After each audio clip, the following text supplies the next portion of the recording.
غریب آدمی کو کھڑا کر دیتے ہیں جناب اسپیکر. اس کے آس پاس لوگ کھڑے ہو جاتے ہیں. ڈسٹرکٹ کے 4-5 کیمرہ مین ہوتے ہیں, ڈویژن کے ہوتے ہیں, صوبے کے ہوتے ہیں, سب وہاں پہ جناب اسپیکر کھڑے ہو جاتے ہیں. اور وہ جب وہاں پہ کھڑے ہوتے ہیں تو اس کی عزت نفس ہی جناب اسپیکر مجروح ہو جاتی ہے. اس غریب آدمی کو جب لایا جاتا ہے, جب وہ واپس جاتا ہے, تو میرے خیال میں وہ یہ سوچتا ہے اور اس کو یاد آتا ہے کرونا میں عمران خان کی وہ امداد جو اس کے گھر پہنچتی تھی اور کسی کو کانوں کان خبر نہیں ہوتی. جناب اسپیکر,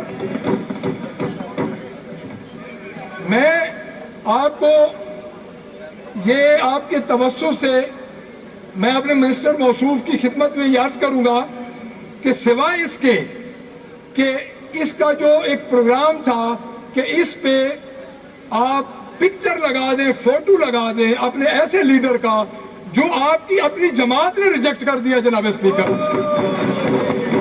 اور ان کو لندن سے بلایا گیا. جناب اسپیکر لندن سے بلا کے ان کو اسی طرح واپس بھیج رہے ہیں. اس کے علاوہ جناب اسپیکر اس کا کوئی مصرف ہی نہیں ہے, اس کا کوئی مصرف نہیں ہے جناب اسپیکر, اس کا کوئی مصرف نہیں ہے. جناب اسپیکر, نو کراس ٹاک جی, نو کراس ٹاک, نو کراس ٹاک جی. رانا صاحب آپ تشریف رکھیں نا, رانا صاحب پلیز تشریف رکھیں, آپ تشریف رکھیں. میں رانا صاحب اس میں مثال دوں گا. میں جناب اسپیکر اس رمضان نگہبان پیکج جو آپ کے نزدیک ہے میرے نزدیک وہ نہیں ہے.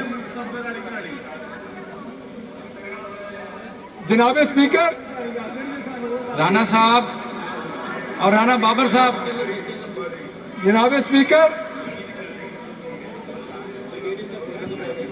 اس میں گجرات والا واقعہ میں ضرور اپنے ہاؤس کے گوش گزار کروں گا. جناب اسپیکر, جناب اسپیکر نو کراس ٹاک جی. جناب اسپیکر دیکھیے بات سنیں, کریں گے. لیڈر آف اپوزیشن بات کر رہے ہیں تو آپ کائنڈلی پلیز خاموش. جناب گجرات کا واقعہ میں یوسف کسیلیا صاحب پلیز اس طرح نہ کریں, آپ بات مکمل کرنے دیں, آپ بات مکمل کرنے دیں نا پلیز. جی کیری آن جی. جناب اسپیکر گجرات کا واقعہ آپ نے بھی دیکھا ہوگا, ہم نے بھی دیکھا ہے. جناب اسپیکر ایک نجی ٹی وی کا کیمرہ مین گیا ہے اور وہاں پہ اس نے کیپچر کیا سارا حال. جناب اسپیکر کہ ایک تھیلا ہوتا ہے جناب اسپیکر, وہ تھیلا ایک گھر کے سامنے لے جاتے ہیں, اسی تھیلے کی پکچر اور وہی جو آٹے کا بیگ ہوتا ہے جس میں آٹا ہر چیز موجود ہوتی ہے اس کو اگلے گھر لے کے چلے جاتے ہیں, اور وہی وہ جناب بیگ سرکولیٹ کرتا ہوا شام کو ان کے ڈپٹی کمشنر یا اسسٹنٹ کمشنر یا تحصیلدار کے آفس میں جناب دوبارہ پہنچ جاتا ہے. یہ ان کے نگہبان رمضان پروگرام کا جناب اسپیکر حال ہے. جناب اسپیکر اب مہنگائی انفلیشن کی طرف میں بات کروں گا. اب جناب اسپیکر موجودہ حکومت کا جو آغاز ہوا تھا وہ جناب اسپیکر ہوا تھا 9 اپریل سے, جب ایک ٹیک اوور ہوا اور ایک جمہوری عوام کی منتخب کردہ حکومت کو ایک ٹیک اوور کے ذریعے جناب اسپیکر ختم کیا گیا.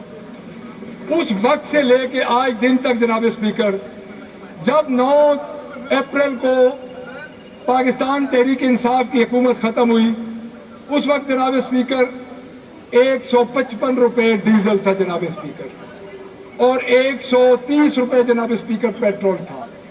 آج آپ جناب اسپیکر خود دیکھ لیں. میں جناب اسپیکر اس وقت جو ریٹ چل رہا ہے تقریباً ڈبل پہ پہنچ چکا ہے جناب اسپیکر. اور ایک بات میں اپنے ٹیلی بینچز کے دوستوں کو یاد کروانا چاہوں گا کہ ان کے جو جلسے ہوتے تھے اور ان کی جو اب چیف منسٹر ہیں وہ ایک بات کرتی تھی جناب اسپیکر, اور اس بات کو لوگوں نے سنا اور انہوں نے کوشش کی کہ اس بات کے ذریعے اس جھوٹ کے ذریعے میں لوگوں کو ٹریپ کروں, گو کہ لوگ ٹریپ نہیں ہوئے جناب اسپیکر. اب وہ ہے جناب اسپیکر 300 یونٹ فری. جناب اسپیکر مجھے تو اس بجٹ میں کہیں بھی 300 یونٹ فری نظر نہیں آ رہا. جناب اسپیکر میں جناب اسپیکر نو کراس ٹاک جی پلیز. رانا بابر صاحب پلیز خاموشی. 300 یونٹ فری جناب اسپیکر اگر ان کو سمجھ نہیں آ رہی, میں جناب اسپیکر اگر